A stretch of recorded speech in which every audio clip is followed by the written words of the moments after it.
Jamie said I have another, till the bar closes at 9 to talk here. Everybody said, you know, what I was kind of reiterate, so this is absolutely fascinating. First of all, in the recent years of Robert Morris, and I've been at Robert Morris was 42 years, and this is the first time I'm in a room where I know everybody. And I did know that once upon a time, but not anymore. Now, this is so welcoming to be able to see people, recognize faces, etc., all the way around. But one thing that I'd like to just say, which has kind of been something that bothered me all these years, is that if I heard another person say, we should have listened to you that first week that when you talked, everybody come back, because I think I'm blowing smoke about some of my advice, etc. Excuse me, I was in 3 doctoral programs. I've seen good, I've seen bad, and I've seen really bad all around. And so my goal is to do something different and to stop the hazing. I told all of you the first week that you were here, I wanted to stop the cycle of abuse for doctoral education. People get abused, they go back and they torture their students, and they come back with an attitude. The second thing that I told all of you, I developed a profile after interviewing 400, 500 people over the years, is that, which is fascinating, number one driving force that everybody in this room is insecure. And insecurity masked itself or I should say, revealed itself in one of 3 ways. There were the overachievers, which most of you are. There were the braggarts that talked about things. We had people come in with books showing photos of all the famous people they were with. And then the worst case scenario, where they have braggart overachievers. And so my goal was to say that this is really, and you heard this over and over again, about the journey. It's really about changing, transforming, being in the life of the mind. I said, you have the rest of your life to deal with real, practical problems but this is a real joy. But I've been quite privileged. This is the most unbelievable experience I had in my life. When we started this program development in 1996, we had the faculty involved, we had 5 binders, and what we did is replicate all of our individual programs. And when it came down to it, I knew this wasn't going to work. So the dean at the time was a guy named Bill Sipple. He said, I have a meeting you have to attend for me in Los Angeles. He put me on a plane. He says, take this and work on it, make it into a 50-page document for a proposal. I fly there. That's the day they gave paper tickets. I get there, and then I said, when am I getting back? He says, I'll call you, we'll get the arrangements when I get there. When I got to LA, I said, I'm here, when am I coming back? He says, right now, you're on the next flight back. He said, that's the only way you're gonna finish this thing up if you're flying across country. And that's when I wrote this proposal. True story. That's how this thing came about. So, when we started the program, with the help of a faculty member first year, remember John O'Banion. He sat in there, and I said, this is not, how are we gonna logistically deal with this? So we stayed up 2 days, literally 2 days, came up with the matrix that all of you become familiar with about each day, the residency and breaking up the classes. And I bet him 25 bucks. I said, we're gonna be going to the accounts payable people after the first 3 days. People are gonna want their money back. But we had the first cohort. I said, you're pioneers.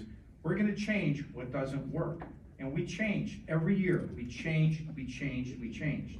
And one of the things that we changed, which I thought was, the first cohort was unbelievable because we had 10 women and 4 guys. And it was the most unbelievable experience of my life to watch the guys change, literally change. The women reflected a different perspective.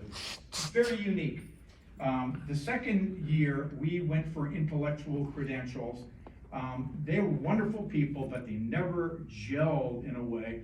So we finally, after about 3rd cohort, figured out our formula, personality mix and background mixes. But I am very appreciative to have had this honor to experience all of your lives. And what really is unbelievable to me is talking to you, as President Patrick had stated, your accomplishments are unbelievable. I went through 3 doctoral programs. I don't know anybody from my other doctoral programs. This whole idea of cohorts and together is so unique. It's unbelievable. And when I thought this thing through, this was my ultimate dream. And it's amazing, 24 years later, here you are. And so I really appreciate that. But again, I'd like to acknowledge the real people that logistically made this stuff work. We started off with Kathy Wickline, Kathy Halegda, and then Michelle really pulled all of this stuff and really helped everybody. And all the faculty that have participated all these years and gave a lot of time, and especially when we were here, how many weekends throughout the year.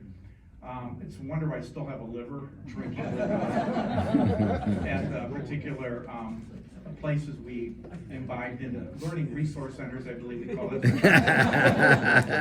And Dave Wood, Dan Rhoda, Bob Scavera,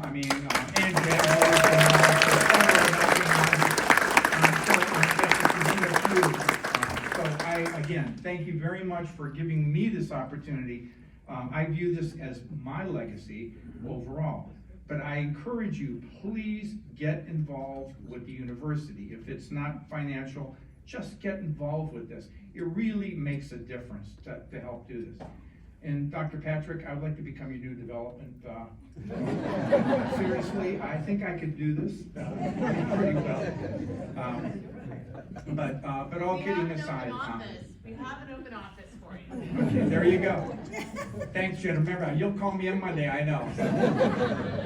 But I do appreciate this opportunity. But one last thank you for everybody for being around and listening.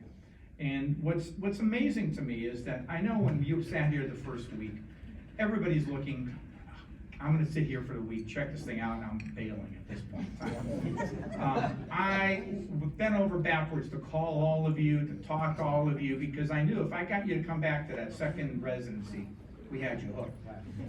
I knew you'd be involved with each other, and this thing would work out. And much to my amazement, it's worked, and it's going to continue to work. When we were talking about, when Frank was going through the program directors, I was a program director at least 2 or 3 times. I kept getting yanked back in. You should have said you yanked 3 times. But the idea is, what we have now is a faculty that care. And you don't realize how rare that is to have a faculty that really care. We care about your growth, about everything, about what you're doing. I've been overwhelmed. I love to be in contact, but 305 people, I go around each city. If I have a phone number, I'll try to call, take people out to dinner. I go out and try to meet as many people. Some of you I've seen more readily than not, but it's just been a pleasure to experience this. You guys are great, and keep it up, and I hope the message you take away is that your job now is to mentor other people. You got to get them fired up and enthusiastic about something. Thank you.